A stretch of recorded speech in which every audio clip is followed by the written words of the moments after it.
Well, hello, Quest. Good to see you again this week. I just really appreciate being able to have the opportunity to put out this little video for a few people to watch as we prepare for certain things and different things. So it's good to be in touch. So, hey, today I just want to touch on a couple of things that are coming up. In a sense, they're events for sure.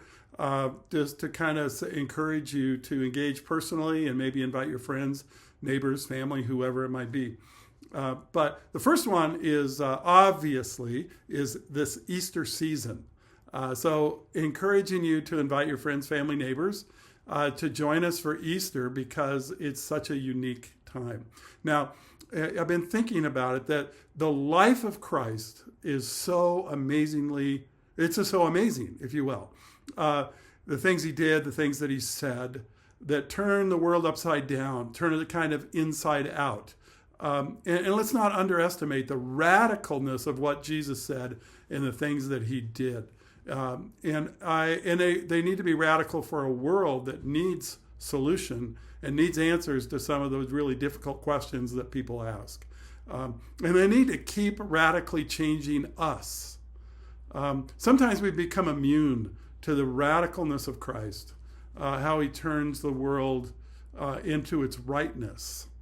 And so, but I'm pretty, involved in the wrongness of it in so many ways. I'm so broken, and it doesn't line up with Christ. And so I keep needing to hear the things that he said and understand the things that he did. But not only that, but then the tragicness of his crucifixion.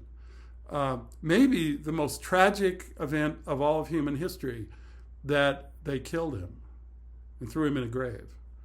But the radicalness, the amazingness, the life-changing reality of the resurrection, if he really rose from the dead, defeating the last and most powerful enemy in any of our lives is death itself.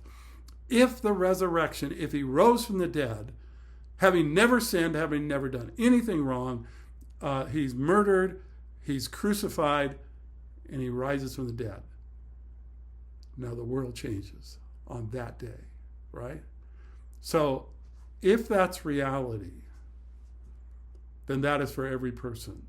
That we're a bunch of nobodies trying to speak to anybody about somebody who can change everybody and anybody that is willing to let the love of Christ change them. The resurrection power, right? Okay, so I want to encourage you for that. The other event's coming up on the 26th of April. It's a kids' play, Cool in the Furnace.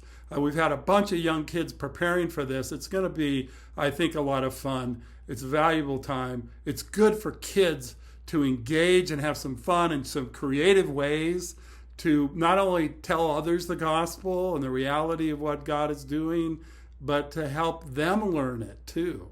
So I encourage you to consider coming on the 26th of April to Cool in the Furnace, a story about an Old Testament event that is really kind of a fun one with Daniel and his buddies and some who get thrown into a furnace, and to see what happens with that, okay? So looking forward to these things, and I hope you're looking forward to them too. And these are not just events, these are ways to engage the message and the reality of who God is and what he's doing in our world, right? Okay, hey, be well. Talk to you soon.